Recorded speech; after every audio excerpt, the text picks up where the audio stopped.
My name is Sanjina. I'm the founder and CEO of Rangeen Khidki Foundation. Solidarity that the city and the citizens share, which is the most interesting and attractive part of the city. People don't seem to care so much. They don't seem to understand how urgent climate action is at this point, and how that is connected to so many things, so many aspects of our lives. Basically, Rangeen Khidki works in the space of sexual reproductive health and rights. We work with youth and adolescents. We work in Bengal, and along with that, we also work in other states. And we work in two programs. We have two programs, which is a menstrual health education program, which we call Period Adda, and we have a comprehensive sexuality education program, which is called My Body, My Rights. In both the programs, our target population are adolescents and youth, but we also recognize that adolescents and youth are not living in isolation. So we work with stakeholders like parents and teachers, where we capacitate them to create a safe space where they can build an ecosystem where young people and adolescents have the ability to access any form of information when it comes to sexual reproductive health, and further access their rights as well as various services that are available for their sexual reproductive health.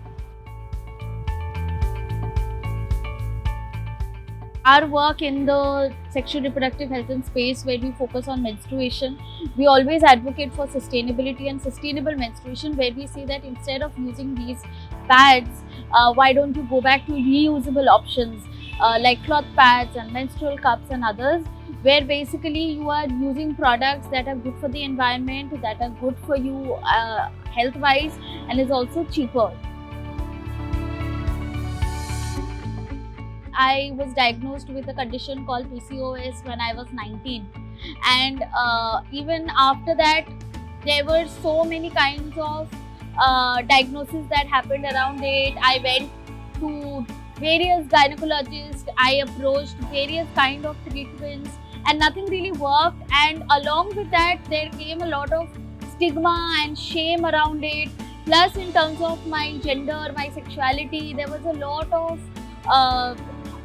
silence around that. There were barely any conversations going on. There were barely any safe spaces around these conversations. So that's what got me to, sort of brainstorm that, we need to do something about it. We need to start something about it. There has to be conversations about it. And that's how Rangeen Khidki started in February 2020 formally. After college, we would go to new markets. So instead of taking the metro, we would take the tram and just, enjoy the ride. So I have very, very fond memories, and I've also heard and read about how trams are being revamped, and how the transport ministry is sort of working towards renewing the entire experience regarding trams. And I'm really excited to be seeing it, and I'm really looking forward very soon to be back on the trams.